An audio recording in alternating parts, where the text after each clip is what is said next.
Londres despertaba antes que el sol, no porque la ciudad tuviera prisa, sino porque nunca dormía del todo. Bajo un cielo perpetuamente gris, las chimeneas comenzaban a exhalar su aliento espeso desde el amanecer, y el humo descendía como una segunda noche sobre calles ya cansadas de la oscuridad. El aire tenía un sabor metálico, una mezcla de carbón húmedo, aceite rancio y basura en descomposición. Respirar era un acto consciente, casi doloroso, pero nadie lo notaba ya. El smog formaba parte del cuerpo, como la sangre o los huesos. En los barrios pobres, el día nacía entre charcos negros y adoquines resbaladizos. Casas estrechas, apretadas unas contra otras como ancianos enfermos buscando calor, albergaban a familias enteras en una sola habitación. Las paredes sudaban humedad, el yeso se desmoronaba lentamente y las ratas corrían sin miedo, sabiendo que allí eran tan habitantes como los humanos. El amanecer no traía esperanza, solo la certeza de otro día idéntico al anterior. Los niños se levantaban primero, no por disciplina, sino por hambre. Salían a la calle con los pies descalzos, la ropa demasiado grande o demasiado pequeña, los rostros manchados de hollín permanente. Algunos cargaban cestas, otros solo extendían la mano. Pedían limosna, recogían carbón caído de los carros, limpiaban botas por unas pocas monedas. Aprendían pronto que la ciudad no tenía piedad y que la inocencia era un lujo que Londres no ofrecía a los pobres. Más allá, en avenidas algo más anchas pero no menos sombrías, el tráfico comenzaba a rugir.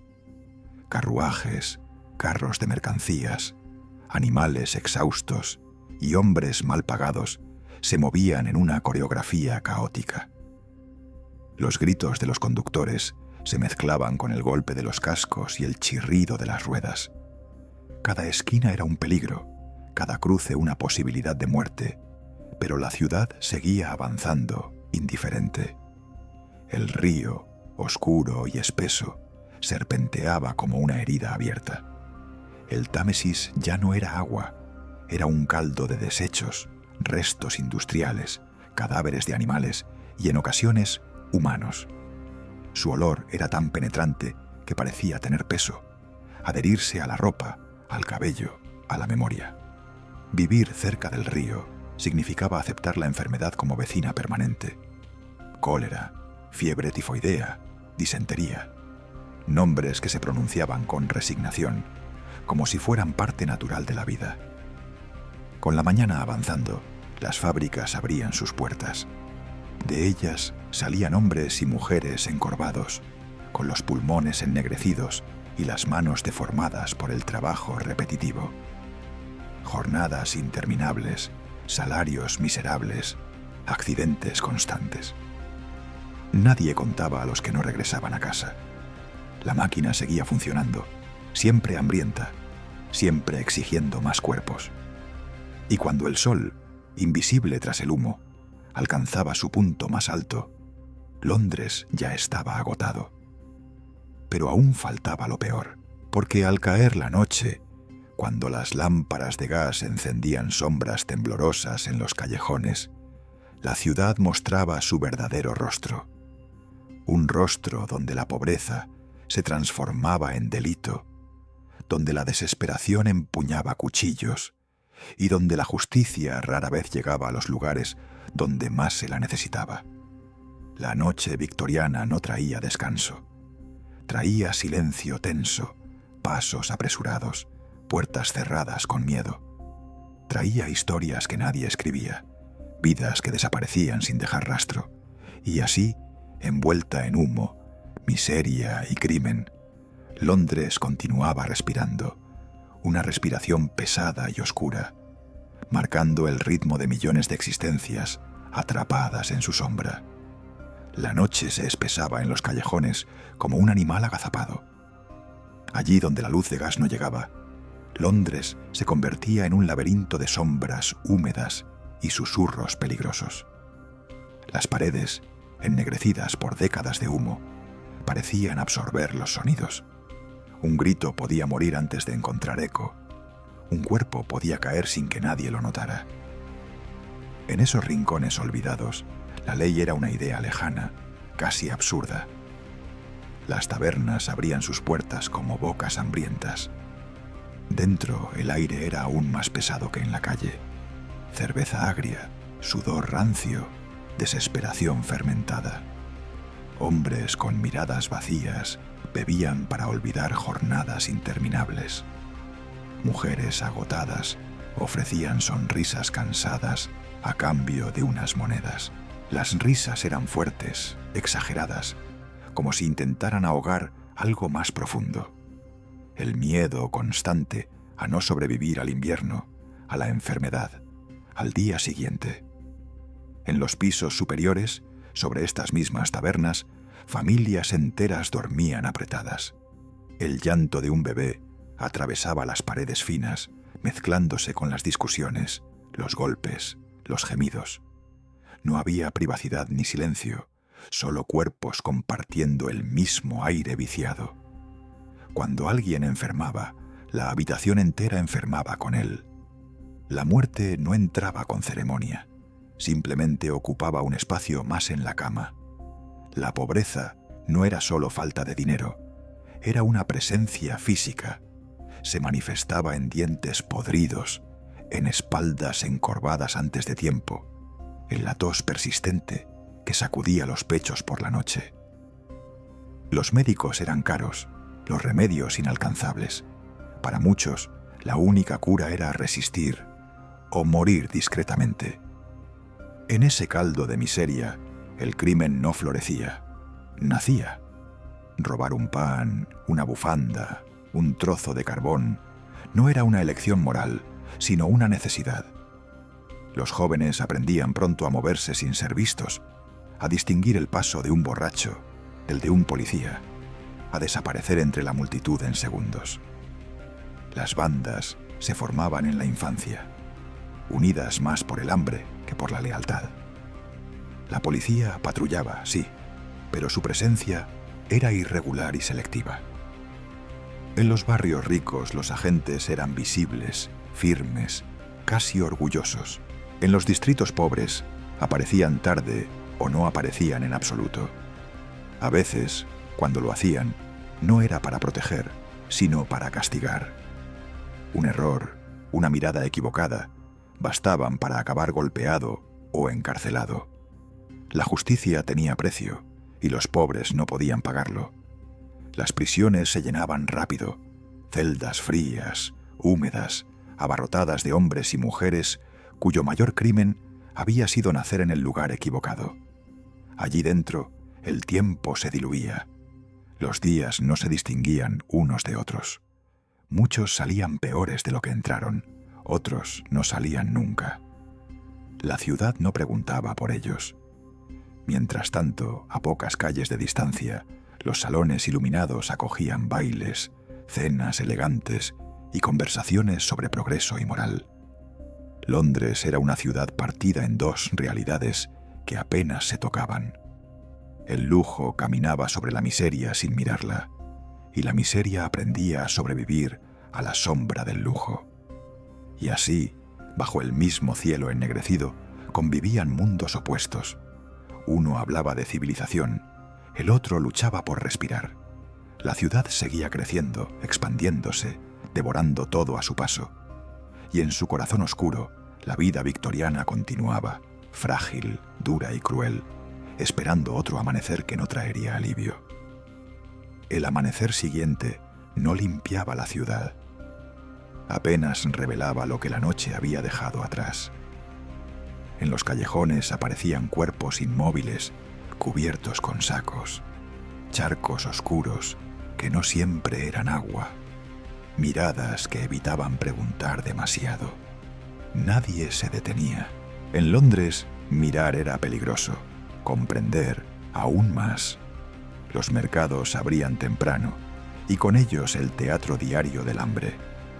Puestos improvisados ofrecían verduras marchitas, carne dudosa, pan duro de días anteriores. Las mujeres negociaban con monedas gastadas, calculando cada penique con precisión desesperada. A veces regresaban con las manos casi vacías, sabiendo que tendrían que mentir en casa, inventar una comida que no existiría. Los niños observaban en silencio, aprendiendo que el mundo funcionaba así. El trabajo infantil no era una excepción, sino una regla no escrita. Pequeños cuerpos se deslizaban por chimeneas para limpiarlas, arrastrándose en la oscuridad caliente, inhalando hollín que les robaba los pulmones antes de cumplir los 10 años. Otros descendían a fábricas ruidosas, donde las máquinas no distinguían entre carne adulta y carne joven. Los accidentes se resolvían con reemplazos rápidos. Londres siempre tenía más niños pobres. En los hospitales, el sufrimiento se acumulaba como capas de polvo.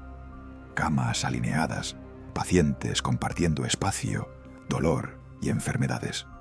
Los médicos trabajaban sin descanso, pero con recursos mínimos y conocimientos limitados. Las amputaciones se realizaban con rapidez brutal. El olor a sangre y desinfectante improvisado impregnaba las salas. Sobrevivir era una cuestión de suerte tanto como de ciencia. La moral victoriana hablaba de disciplina y virtud, pero en los barrios bajos esas palabras sonaban vacías. ¿Qué virtud podía exigir una sociedad que condenaba a la miseria desde el nacimiento? La religión ofrecía consuelo a veces. Iglesias abarrotadas prometían salvación en otro mundo, mientras éste se desmoronaba lentamente. Algunos encontraban fe, otros resignación. Al caer la tarde, la ciudad cambiaba de ritmo. Las sombras se alargaban, los pasos se volvían más rápidos, las miradas más desconfiadas. Los ladrones se preparaban, las prostitutas ocupaban sus esquinas, los desesperados tomaban decisiones irreversibles. Cada noche era una ruleta donde se apostaba la vida. Los crímenes rara vez se resolvían. Desaparecer en Londres era fácil. Bastaba con caer en el lugar correcto, en el momento equivocado. La ciudad absorbía a los suyos sin memoria ni remordimiento. Los periódicos hablaban de progreso, de imperio, de grandeza nacional, mientras en sus márgenes se acumulaban notas breves sobre muertes anónimas. Y sin embargo, pese a todo, la gente seguía viviendo, amando cuando podía, riendo cuando el cansancio lo permitía, soñando con una salida que casi nunca llegaba, porque incluso en la oscuridad más espesa, la vida se aferraba con uñas rotas y pulmones enfermos.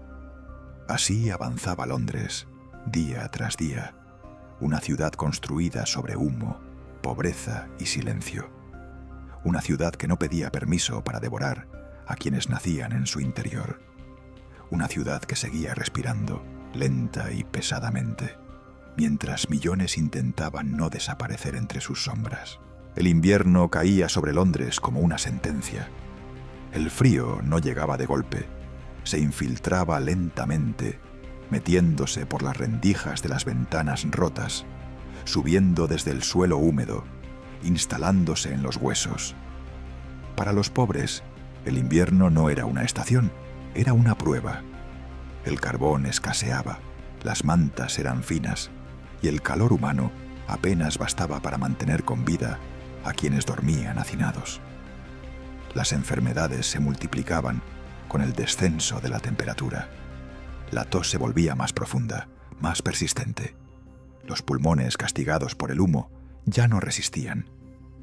En muchas casas, la mañana comenzaba con el silencio de alguien que no despertaba. El cuerpo se cubría, se sacaba con discreción y la vida continuaba. No había tiempo para el duelo prolongado. Londres exigía seguir adelante. En los asilos y casas de trabajo, la miseria tomaba una forma ordenada y cruel. Allí, los pobres eran separados, vigilados, despojados incluso de su apellido. Hombres, mujeres y niños trabajaban hasta el agotamiento a cambio de comida mínima y un techo que no siempre protegía del frío. La ayuda tenía condiciones y la dignidad era el precio que se pagaba. Las calles, sin embargo, seguían llenas. Vendedores ambulantes ofrecían cualquier cosa que pudiera intercambiarse por unas monedas. Viejos soldados mutilados pedían limosna mostrando heridas de guerras lejanas que ya nadie recordaba. Mujeres con el rostro endurecido por la vida cargaban con hijos enfermos, buscando compasión en miradas que rara vez se detenían. La noche invernal era especialmente peligrosa. La oscuridad llegaba temprano y se quedaba mucho tiempo.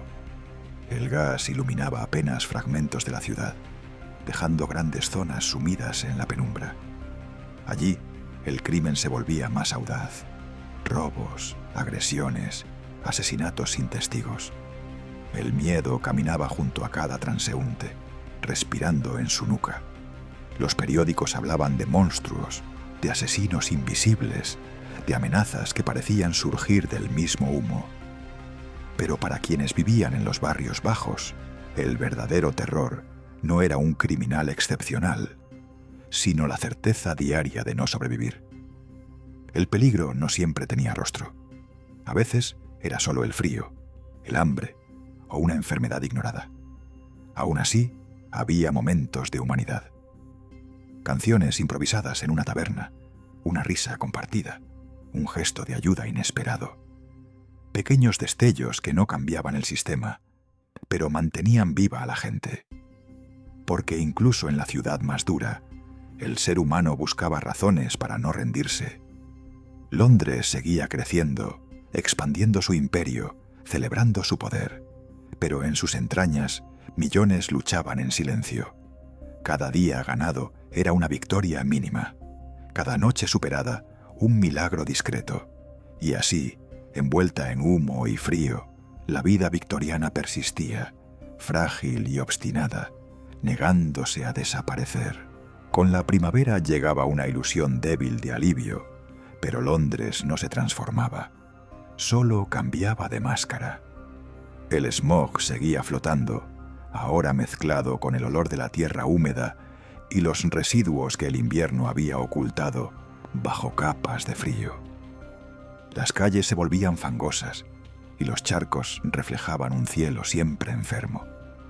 La ciudad parecía respirar con dificultad, como un cuerpo demasiado grande para sus propios pulmones. En los barrios obreros el trabajo no disminuía. Las fábricas exigían el mismo sacrificio día tras día.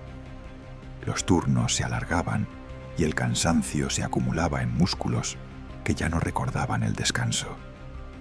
Algunos hombres comenzaban a beber desde temprano, no por vicio, sino para anestesiar el cuerpo y la mente.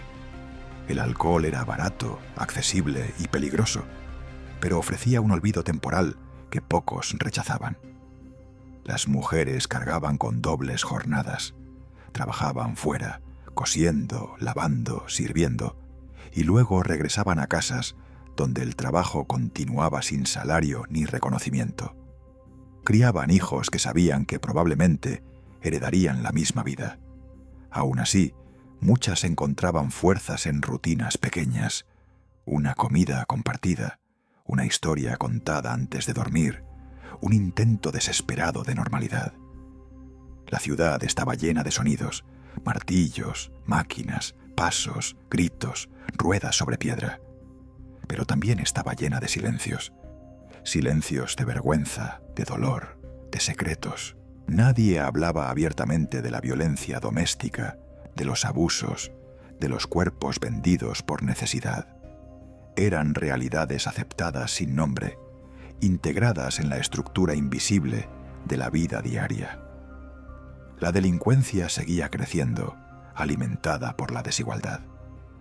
Algunos ladrones se volvían expertos, casi profesionales, moviéndose con precisión y frialdad.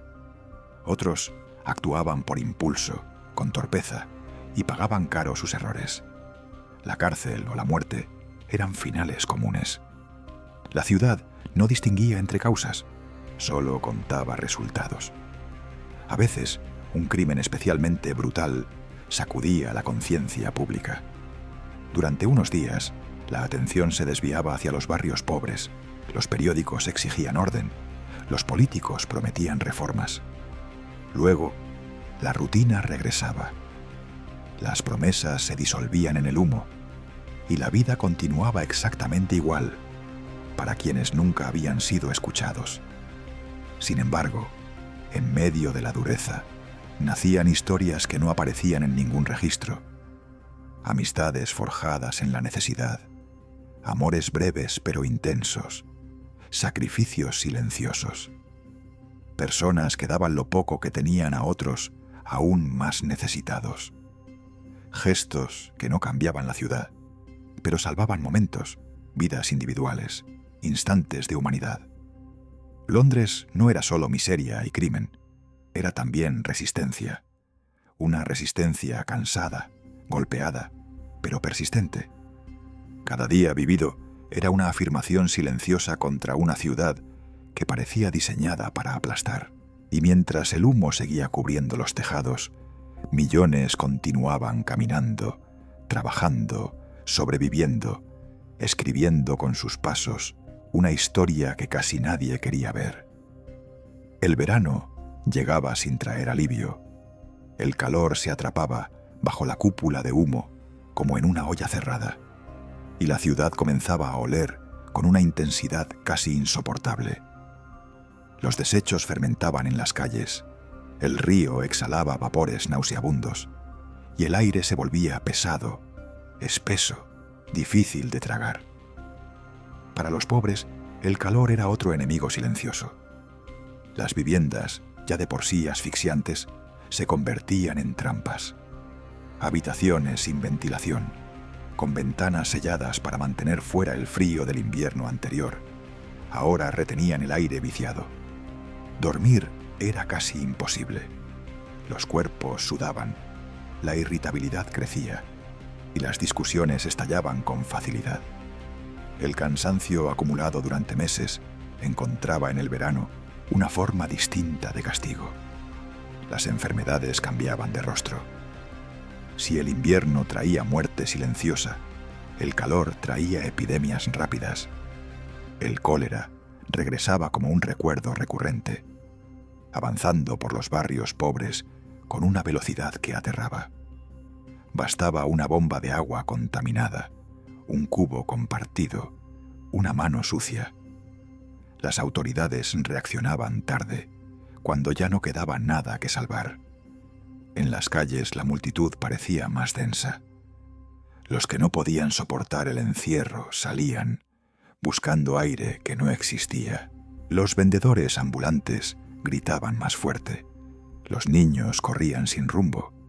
Los borrachos se desplomaban a plena luz del día. La ciudad perdía cualquier apariencia de orden, mostrando su caos sin pudor. La violencia aumentaba con el calor. Las tensiones acumuladas explotaban en peleas, agresiones, crímenes impulsivos. No siempre había robo de por medio. A veces bastaba una palabra maldicha, una mirada sostenida demasiado tiempo. Londres hervía, y con ella sus habitantes. En medio de todo, el trabajo no se detenía. Las fábricas seguían devorando horas y cuerpos. El sudor se mezclaba con el hollín, formando una pasta oscura sobre la piel. Los accidentes eran más frecuentes. Manos resbalando, cabezas mareadas, reflejos lentos. Un segundo bastaba para perderlo todo. Los niños, siempre los más expuestos, vagaban por la ciudad sin protección. Nadaban en el río sucio para escapar del calor, ignorando el peligro. Algunos no regresaban, otros volvían enfermos. La ciudad no ofrecía alternativas, solo riesgos distintos. Y aún así, cuando el sol comenzaba a caer, había momentos extraños de calma. El cielo, teñido de un naranja sucio por el humo, parecía casi hermoso. La gente se sentaba en los escalones, compartía historias, reía con una risa cansada pero real. Instantes breves en los que Londres parecía, por un segundo, menos cruel. Pero la ilusión duraba poco. La noche volvía, cargada de calor, sombras y decisiones difíciles. Y la ciudad, indiferente, seguía su marcha pesada, acumulando vidas, sufrimiento y silencios bajo su eterno manto gris. El otoño regresaba a Londres sin ceremonia, arrastrando consigo una melancolía espesa que parecía filtrarse por cada grieta de la ciudad. Las hojas caídas apenas se distinguían del barro y la ceniza. Eran pisoteadas hasta desaparecer, igual que tantas vidas anónimas. El aire se volvía más húmedo, más frío, y el smog descendía más bajo, abrazando las calles con una cercanía opresiva. Con el cambio de estación, regresaba también el miedo al futuro. El invierno se insinuaba en cada ráfaga de viento, recordando a los pobres que el tiempo corría en su contra. Las familias comenzaban a ahorrar lo imposible: un trozo de carbón escondido, una manta remendada, una y otra vez, un par de zapatos reservados solo para los días más duros. La supervivencia era una planificación constante, agotadora. En los talleres y fábricas, los rostros se endurecían. El cansancio ya no era solo físico, sino moral. Muchos hombres perdían trabajos por enfermar, por llegar tarde, por simples caprichos de los supervisores. Ser despedido significaba caer aún más bajo, acercarse peligrosamente al borde donde la legalidad dejaba de importar. El crimen se convertía entonces en último recurso, no por maldad, sino por necesidad. Las calles reflejaban ese deterioro: más rostros desconocidos, más miradas perdidas, más cuerpos encorvados durmiendo donde podían. Los refugios se llenaban rápido. Los que quedaban fuera aprendían a soportar la intemperie, el frío, la humillación. Londres no ofrecía segundas oportunidades, solo resistencia o caída. La policía intensificaba su presencia a medida que aumentaba la desesperación. Redadas nocturnas, arrestos arbitrarios, golpes justificados en nombre del orden. La línea entre criminal y pobre se volvía cada vez más borrosa. Bastaba estar en el lugar equivocado, a la hora equivocada. El sistema necesitaba culpables visibles para ocultar sus propias fallas. Las mujeres, una vez más, cargaban con las consecuencias más duras. Muchas se veían empujadas a la prostitución como única forma de alimentar a sus hijos. Caminaban por calles peligrosas, negociando su seguridad noche tras noche. La sociedad las juzgaba con severidad, ignorando las circunstancias que las habían llevado allí. La hipocresía era otra constante de la ciudad. En los hogares, cuando los había, la tensión crecía. El hambre hacía aflorar resentimientos. La frustración se transformaba en violencia. No todas las heridas eran visibles. Londres estaba lleno de silencios rotos, de lágrimas ocultas, de promesas que nadie podía cumplir. Sin embargo, incluso en medio de ese desgaste lento, la vida continuaba buscando grietas por donde colarse. Alguien compartía un plato caliente. Otro ofrecía abrigo sin esperar nada a cambio. Gestos pequeños, casi invisibles, pero esenciales. Eran esos actos los que mantenían unida a la gente, los que impedían que la ciudad se desmoronara del todo. Así avanzaba el año, cerrando su ciclo. Londres seguía respirando humo y resignación, acumulando historias que no serían contadas. Y entre calles oscuras y cielos bajos, la vida victoriana persistía, frágil y obstinada, preparándose una vez más para sobrevivir al invierno que se acercaba. El invierno regresaba como siempre, sin sorpresa y sin compasión. Londres lo recibía envuelto en su manto habitual de humo, pero ahora el frío lo volvía más denso, más bajo, casi palpable. Las chimeneas trabajaban sin descanso, quemando carbón día y noche, y el cielo desaparecía por completo durante semanas enteras. No había amanecer ni atardecer claros, solo una penumbra constante que confundía el tiempo y agotaba el espíritu. Las calles se endurecían bajo una capa de escarcha sucia. El barro se volvía traicionero. Los adoquines resbalaban y las caídas eran comunes. Para quienes no tenían calzado adecuado, cada paso era un tormento. Los pies se entumecían, la piel se agrietaba y las infecciones aparecían con rapidez. Caminar por Londres en invierno era un acto de resistencia silenciosa. En los hogares más pobres, el frío dictaba la rutina. Las familias se reunían alrededor de pequeños fuegos improvisados, quemando cualquier cosa que pudiera arder: muebles rotos, ropa vieja, restos recogidos de la calle. El humo llenaba las habitaciones, irritando los pulmones ya castigados, pero era preferible al hielo que se colaba por las paredes. Dormir significaba compartir calor, cuerpos apretados, respiraciones sincronizadas. Las muertes aumentaban sin escándalo. Ancianos, niños, enfermos, nombres que apenas quedaban en la memoria de alguien.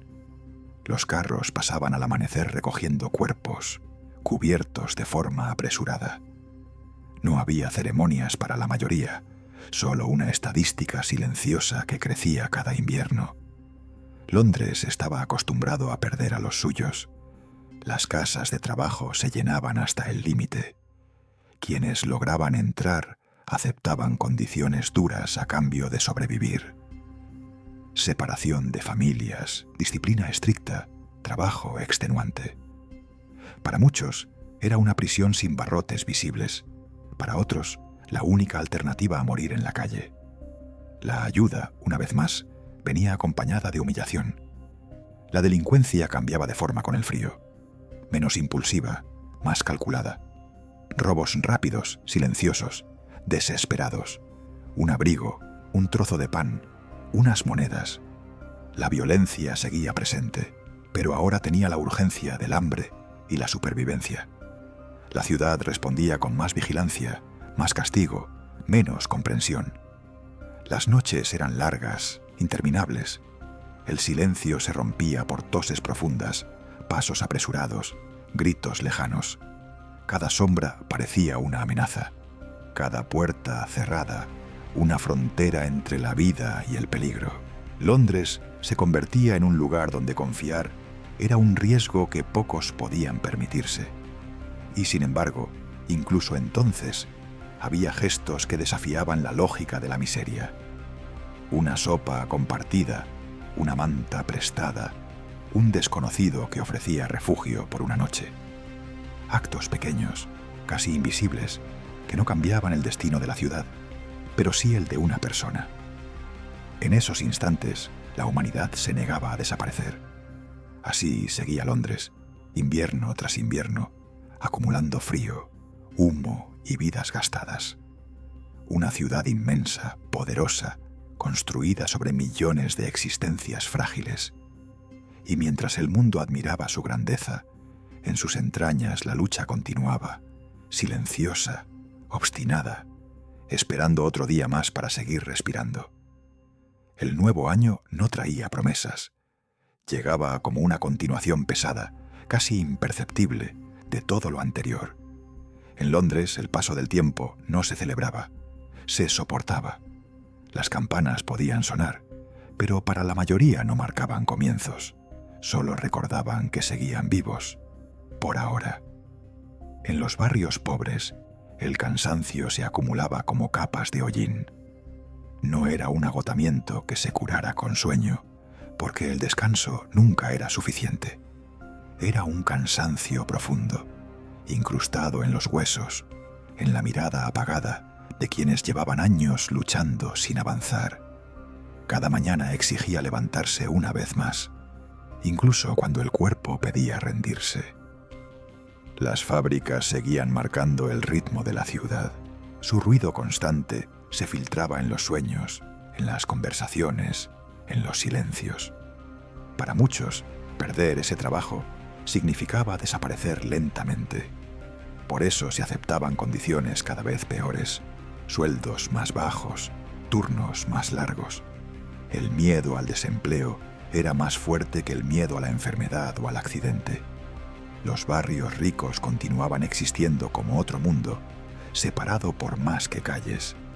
Allí, el smog parecía menos denso, las aceras más limpias, los rostros menos tensos. Pero incluso esa distancia no podía ocultar del todo la miseria. Los sirvientes regresaban cada noche a barrios oscuros, llevando consigo historias que nadie quería escuchar. La ciudad estaba conectada por hilos invisibles de desigualdad. La educación era un privilegio. Para los niños pobres, aprender a leer no garantizaba escapar. Solo hacía más consciente la injusticia. Muchos abandonaban la escuela temprano para trabajar. Otros nunca entraban en una. La infancia se acortaba, aplastada por la necesidad. Londres criaba adultos prematuros, endurecidos antes de tiempo. En las calles, los rostros se volvían familiares sin que se supieran los nombres. Gente que siempre estaba allí, ocupando la misma esquina, repitiendo los mismos gestos. Algunos desaparecían de un día para otro, y nadie preguntaba. La ciudad tenía demasiados habitantes como para detenerse a contar a los que perdía. La fe, para algunos, se volvía más intensa. Para otros, se desvanecía. Las iglesias seguían llenas, pero no siempre de esperanza. A veces solo ofrecían silencio, un lugar donde sentarse y no pensar durante unos minutos. Afuera, la realidad esperaba intacta. El crimen seguía siendo una sombra constante. No siempre violento, no siempre visible, pero siempre presente. Robar, mentir, engañar, sobrevivir. Las líneas morales se desdibujaban cuando el hambre apretaba. Londres no preguntaba por principios, exigía resultados. Y aún así, la ciudad no estaba hecha solo de desesperación. Había resistencia en cada acto cotidiano, en levantarse una vez más, en compartir lo poco que se tenía, en seguir caminando aunque no hubiera destino claro. Esa obstinación silenciosa era la verdadera fuerza que mantenía Londres en pie. Bajo el cielo ennegrecido, la vida victoriana continuaba, desgastada pero persistente. Cada día era una batalla pequeña, casi invisible. Y mientras la ciudad avanzaba, poderosa y cruel, millones seguían existiendo en su interior, aferrándose a la vida con una determinación que nadie celebraba, pero que nunca desaparecía. La ciudad parecía no avanzar, pero algo cambiaba lentamente bajo la superficie. En la 10ª vuelta del ciclo, Londres comenzaba a mostrar grietas invisibles en su rutina de hierro. No eran reformas ni gestos oficiales. Eran cambios más sutiles, casi imperceptibles, nacidos del cansancio colectivo. En algunos barrios, los trabajadores empezaban a hablar entre ellos, no con discursos grandilocuentes, sino con frases cortas, susurradas durante los descansos, miradas compartidas mientras las máquinas rugían. Comparaban salarios, comentaban injusticias, reconocían que el sufrimiento no era individual, sino compartido. Aquello no era aún una rebelión, solo una toma de conciencia lenta y peligrosa. Los patrones lo percibían como una incomodidad difusa. Aumentaban la vigilancia, reducían descansos, despedían a quienes parecían demasiado críticos. El miedo seguía siendo un arma eficaz, pero ya no funcionaba igual. Cuando se ha vivido demasiado tiempo en la miseria, perderlo todo deja de ser una amenaza absoluta. En los barrios pobres, las redes invisibles de apoyo se fortalecían. Vecinos que antes apenas se saludaban ahora compartían información. ¿Dónde había trabajo? ¿Qué calles evitar? ¿Qué familias necesitaban ayuda urgente? No era solidaridad idealista, sino supervivencia organizada. Londres obligaba a aprender rápido o desaparecer. Las mujeres comenzaban a ocupar un papel silencioso pero decisivo. Administraban hogares imposibles, estiraban recursos inexistentes, protegían a los niños de peligros que ellas mismas no podían evitar. Algunas participaban en reuniones discretas, otras enseñaban a leer a los pequeños por las noches. Cada gesto era pequeño, pero acumulativo. Los niños crecían observando todo. Aprendían no solo a sobrevivir, sino a entender la ciudad.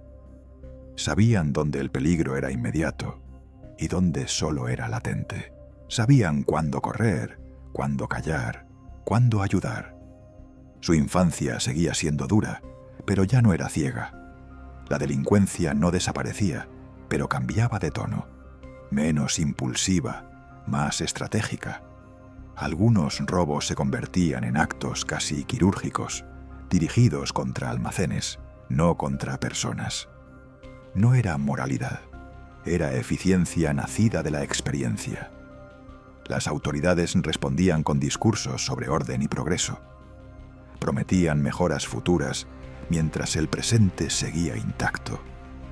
La distancia entre palabras y realidad se hacía cada vez más evidente. Londres brillaba hacia afuera, pero crujía por dentro. Y aún así, la vida cotidiana continuaba. La gente seguía despertando temprano, trabajando hasta el agotamiento, regresando a casas frías y oscuras. El smog seguía cubriendo los tejados. El río seguía arrastrando su carga impura. La ciudad no se detenía. Pero algo había cambiado. No lo suficiente para llamarlo esperanza todavía. Era más bien una tensión nueva en el aire, una sensación de que la resignación absoluta comenzaba a resquebrajarse. Londres seguía siendo cruel, inmensa, opresiva.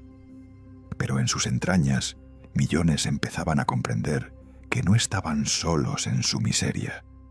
Y esa comprensión, silenciosa y peligrosa, marcaba el inicio de algo que la ciudad aún no sabía cómo contener. La ciudad entraba en una fase distinta de su propio agotamiento. Londres seguía siendo humo, ruido y miseria, pero ahora ese peso constante comenzaba a dejar marcas visibles en quienes lo soportaban. Los rostros se volvían más duros, las miradas más atentas. La gente caminaba con una mezcla de cansancio y desconfianza, como si supiera que cualquier error podía costarle lo poco que aún conservaba. En las fábricas, el silencio durante el trabajo se hacía más denso. Ya no era solo obediencia, era concentración, una vigilancia mutua nacida de la necesidad. Los obreros observaban a los supervisores, calculaban sus movimientos, aprendían a protegerse unos a otros cuando podían. Un gesto, una señal mínima, bastaban para advertir de un peligro inminente. La solidaridad no se proclamaba, se practicaba en lo invisible. Los despidos seguían ocurriendo, pero ahora tenían consecuencias más amplias. Un hombre sin trabajo no caía solo. Arrastraba consigo a una familia entera, a veces a un vecindario. La ciudad comenzaba a sentir esos vacíos como heridas abiertas. Más mendigos en las calles, más camas compartidas, más rostros nuevos en lugares ya saturados. Londres se estiraba al límite. Las mujeres, una vez más, sostenían estructuras que nadie reconocía. Se convertían en enfermeras improvisadas, maestras nocturnas, protectoras silenciosas. Cuando un hombre caía, ellas reorganizaban la vida alrededor del desastre. No había heroísmo en ello, solo necesidad. Pero sin esas manos invisibles, la ciudad se habría derrumbado mucho antes. En los callejones, los rumores circulaban con rapidez.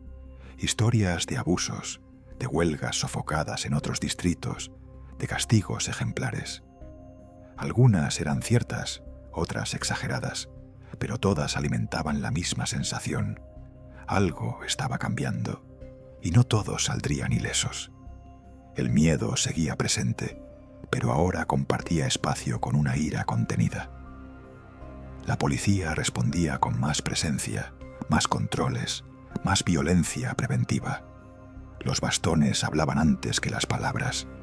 Cada golpe reforzaba la distancia entre autoridad y pueblo. La ciudad comenzaba a dividirse, no solo por riqueza, sino por lealtad y resentimiento. Los niños observaban todo con una claridad inquietante. Ya no jugaban como antes. Sus juegos imitaban redadas, discusiones, huidas. Aprendían rápido qué calles eran seguras y cuáles no, qué adultos podían ayudar y cuáles era mejor evitar. La inocencia se transformaba en intuición y la intuición en supervivencia. El smog seguía descendiendo cada mañana, fiel e implacable. El río seguía fluyendo, cargando secretos y restos de vidas. Las campanas seguían marcando horas que parecían no conducir a ningún lugar.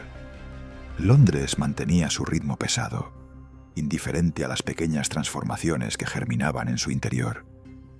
Pero bajo esa superficie inmóvil, la ciudad ya no era la misma. La resignación absoluta comenzaba a agrietarse, no en discursos, sino en actitudes, en la forma de mirar, de callar, de resistir. Y aunque nadie lo dijera en voz alta, muchos empezaban a comprender que sobrevivir ya no bastaba. Algo más se estaba gestando en el corazón oscuro de Londres. La presión acumulada empezaba a notarse en los gestos más simples, en la forma en que la gente cerraba la puerta con doble cerrojo, en cómo las conversaciones se interrumpían al paso de un desconocido. Londres no había dejado de ser peligrosa, pero ahora la ciudad parecía consciente de su propia fragilidad, como un organismo gigantesco que intuía una fiebre interna. En los barrios obreros, las noches se llenaban de reuniones discretas. No eran asambleas formales ni actos heroicos, sino encuentros breves en habitaciones mal iluminadas, en la trastienda de una taberna, en patios cerrados. Se hablaba en voz baja, se compartían experiencias, se nombraban injusticias que antes se aceptaban como inevitables. Poner palabras al sufrimiento lo hacía más real y más insoportable. Los patrones reaccionaban con dureza.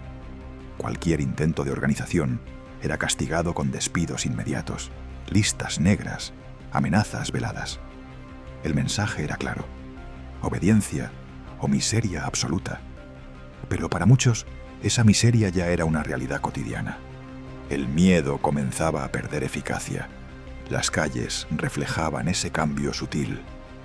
Había más miradas que se sostenían, más cuerpos que no se apartaban de inmediato.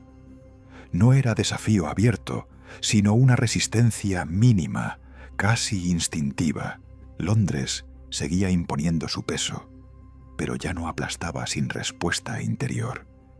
La violencia doméstica, siempre presente, se intensificaba bajo la presión constante. El alcohol seguía siendo refugio y veneno. Muchas casas se convertían en espacios de tensión permanente, donde el hambre y la frustración encontraban salida en golpes y silencios rotos. Las heridas no siempre se veían, pero se acumulaban, dejando marcas profundas.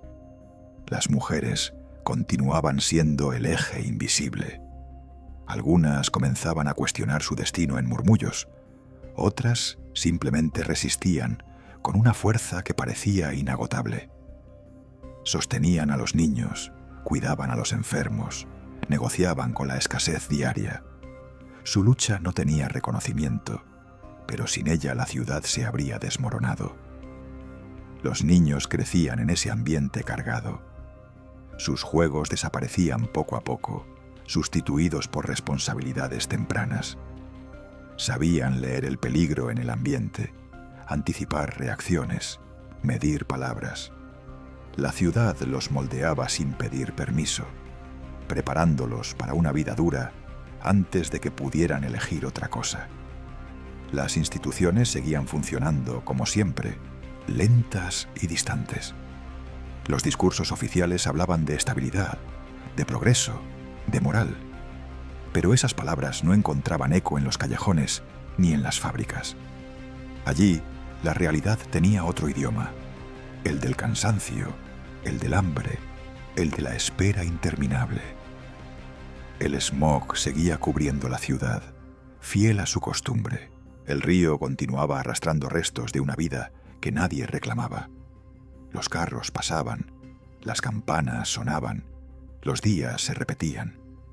Y sin embargo, algo era distinto.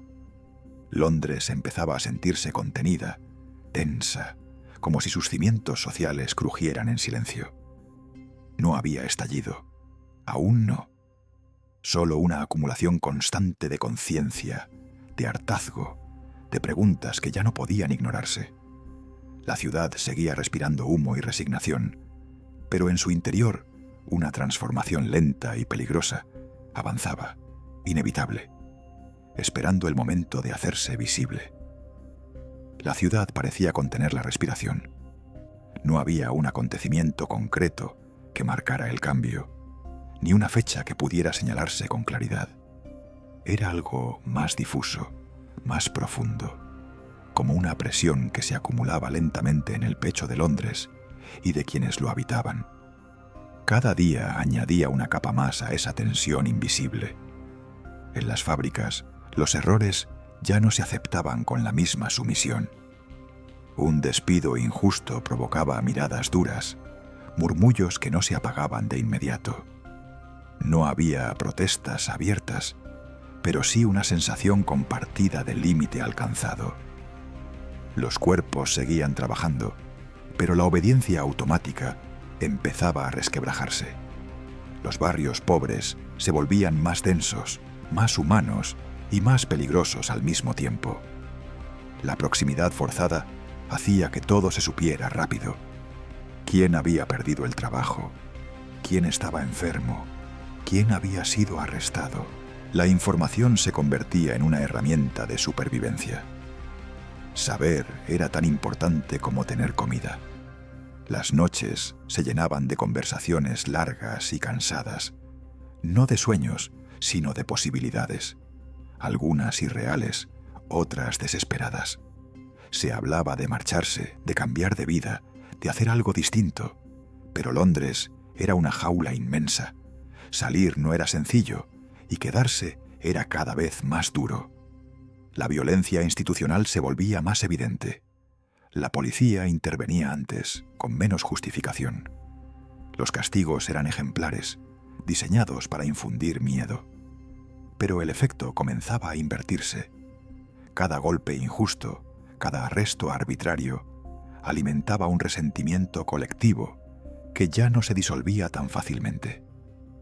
Las mujeres empezaban a ocupar espacios nuevos, aunque nadie lo anunciara. Organizaban ayudas, cuidaban a los hijos de otras, transmitían información. Su red era silenciosa pero sólida. Allí donde las estructuras oficiales fallaban, ellas sostenían la vida cotidiana. Los niños crecían en ese clima de tensión constante. Ya no preguntaban tanto, observaban. Aprendían a leer los silencios de los adultos, a anticipar problemas, a moverse con cautela. La ciudad los estaba formando a su imagen. Atentos, desconfiados, resistentes. El smog seguía cayendo cada mañana, imperturbable. El río continuaba su curso oscuro.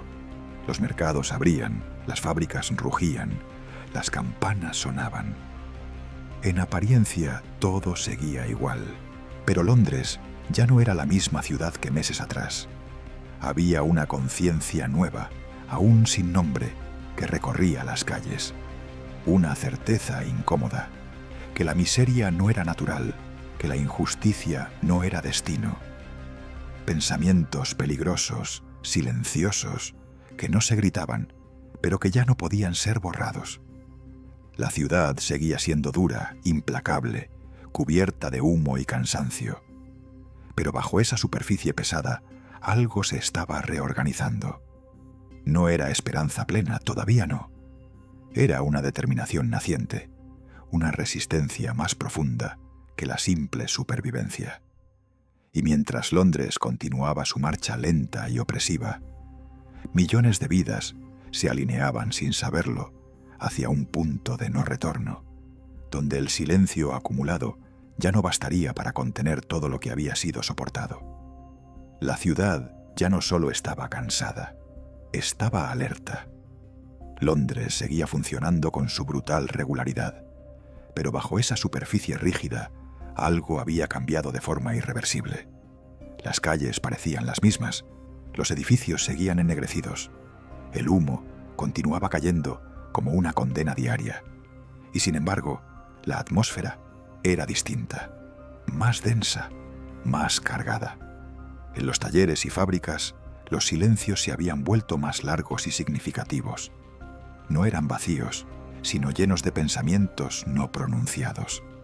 Los obreros trabajaban con la mirada baja, pero atentos. Cada orden injusta, cada grito de un supervisor, cada deducción arbitraria del salario, quedaba registrada en una memoria colectiva que ya no olvidaba tan fácilmente. La paciencia, agotada durante generaciones, comenzaba a transformarse en algo más peligroso. Los barrios pobres mostraban signos de una cohesión forzada por la necesidad. La miseria seguía siendo profunda, pero ahora estaba acompañada por una comprensión compartida. La gente sabía que no sufría sola. Sabía que la injusticia no era una excepción personal, sino una estructura. Esa comprensión no llenaba estómagos ni calentaba casas, pero cambiaba la manera de mirar la ciudad. Las noches eran distintas, no más tranquilas, sino más tensas. Las conversaciones se alargaban, las palabras se elegían con cuidado. Se hablaba de riesgos, de consecuencias, de hasta dónde podía llegar cada uno. Nadie usaba palabras grandes, nadie hablaba de revolución. Pero todos sentían que el límite estaba cerca, aunque no supieran dónde. La policía intensificaba su control. Patrullas más frecuentes, detenciones preventivas, demostraciones de fuerza innecesarias. El orden debía imponerse antes de que algo escapara al control. Pero esa presencia constante no tranquilizaba, provocaba. Cada bastón levantado reforzaba la sensación de que la ciudad estaba preparada para protegerse a sí misma, no a quienes la sostenían. Las mujeres seguían siendo el núcleo invisible de esa transformación. Organizaban sin declararlo, sostenían sin reconocimiento. Sus casas se convertían en puntos de apoyo, en refugios temporales, en lugares donde la gente podía hablar sin miedo durante unos minutos. No buscaban liderar, solo evitar el colapso. Y en ese intento silencioso, estaban construyendo algo más fuerte de lo que imaginaban. Los niños crecían en ese ambiente cargado. Ya no veían la ciudad como algo inmutable, sino como una fuerza que podía fallar. Aprendían que el miedo no siempre protegía, que el silencio no siempre salvaba. Eran testigos atentos de un mundo que se tensaba poco a poco, y esa observación precoz los marcaba para siempre. El smog seguía descendiendo cada mañana, fiel a su costumbre. El río continuaba arrastrando desechos y secretos. Las campanas seguían marcando horas que parecían repetirse sin fin. Londres, en apariencia, no había cambiado, pero por dentro, la ciudad estaba llegando a un punto crítico. La resignación ya no bastaba. La simple supervivencia comenzaba a parecer insuficiente. Algo se estaba acumulando en lo profundo, algo hecho de cansancio, de rabia contenida, de conciencia compartida. Y aunque nadie podía prever cuándo ni cómo, muchos empezaban a sentirlo con claridad inquietante. Londres no podía seguir así para siempre. El silencio que había sostenido la ciudad durante tanto tiempo estaba a punto de romperse. El punto de quiebre no llegó con estruendo, sino con una acumulación insoportable de pequeñas injusticias. Un salario reducido sin explicación, un despido arbitrario, un niño muerto por una enfermedad evitable. Hechos aislados, repetidos tantas veces que dejaron de parecer excepciones y comenzaron a sentirse como una condena colectiva. Londres no explotaba, se tensaba hasta el límite. En una fábrica del este, un grupo de obreros se detuvo unos minutos más de lo permitido. No fue una huelga declarada, solo una pausa prolongada, una negativa silenciosa a reanudar el movimiento. El supervisor gritó, amenazó, castigó. Pero algo había cambiado. Nadie bajó la cabeza de inmediato. Ese instante breve, casi invisible, se propagó como un rumor peligroso por otros talleres y barrios. Las consecuencias no tardaron. Llegaron despidos, arrestos selectivos, redadas nocturnas. La ciudad respondía como siempre, con fuerza. Pero esta vez, la represión no cerraba la herida, la profundizaba. Cada castigo confirmaba lo que muchos ya intuían. No había justicia posible dentro de las reglas impuestas.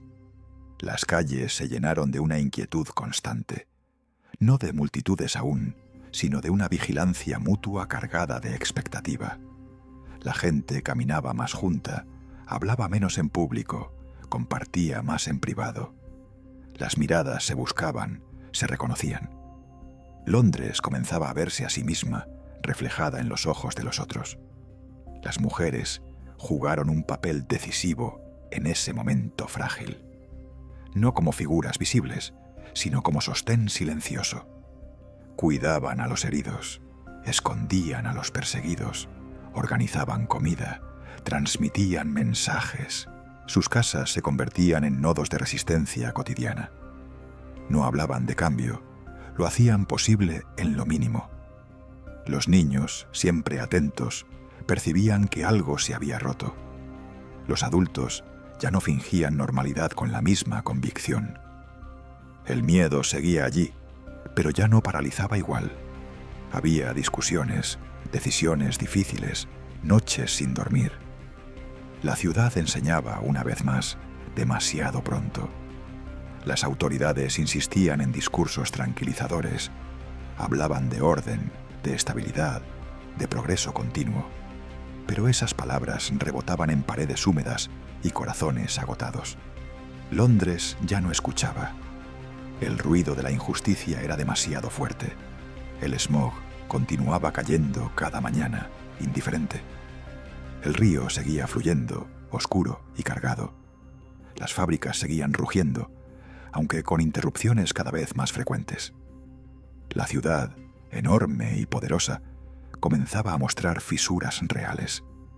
No había aún una explosión, ni un nombre para lo que estaba ocurriendo. Solo una certeza creciente. Seguir igual era imposible. La resignación había llegado a su límite histórico. La ciudad que había enseñado a millones a soportar en silencio estaba a punto de enfrentarse a algo nuevo, algo que no podía controlar del todo.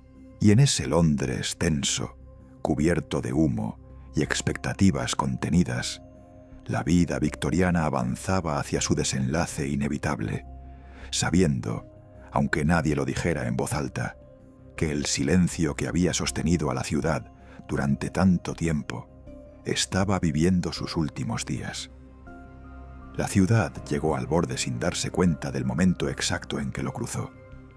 No hubo un día señalado, ni un acontecimiento único que pudiera resumirlo todo. Fue una suma de gestos mínimos, de decisiones tomadas en voz baja, de negativas discretas que ya no podían deshacerse. Londres seguía en pie, pero algo esencial había cambiado para siempre. En varias fábricas las máquinas se detuvieron durante horas enteras. No por fallo técnico, sino porque nadie las puso en marcha. Los obreros permanecieron allí, de pie, inmóviles, escuchando el latido incómodo del silencio industrial.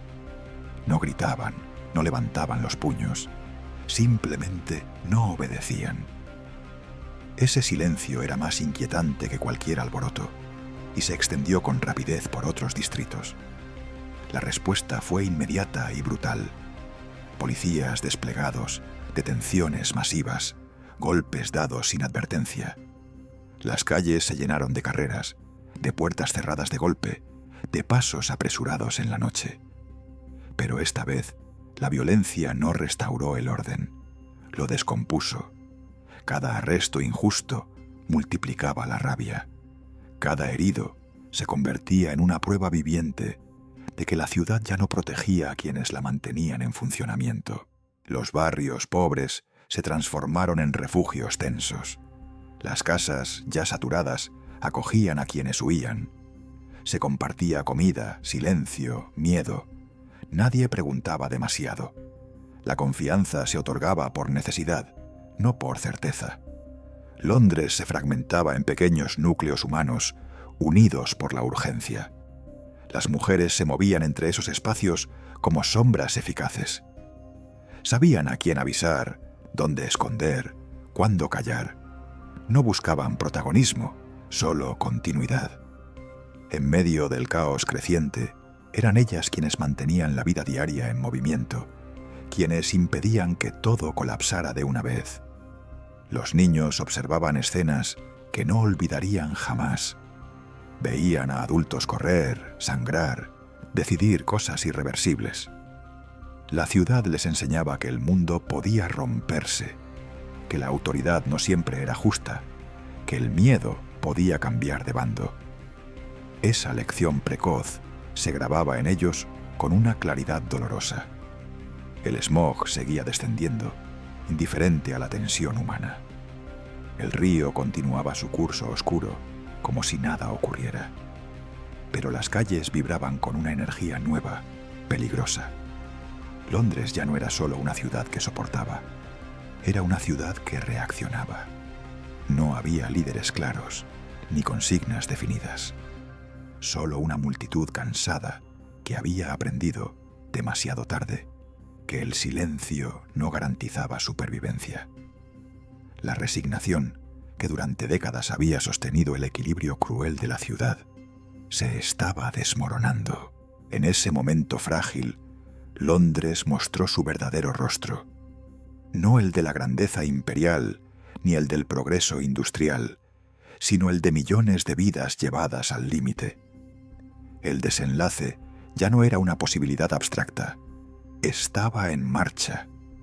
Y mientras el humo seguía cubriendo los tejados y las campanas marcaban horas inciertas, la ciudad avanzaba hacia su último acto, arrastrada por una fuerza que ella misma había creado, la imposibilidad de seguir viviendo como antes.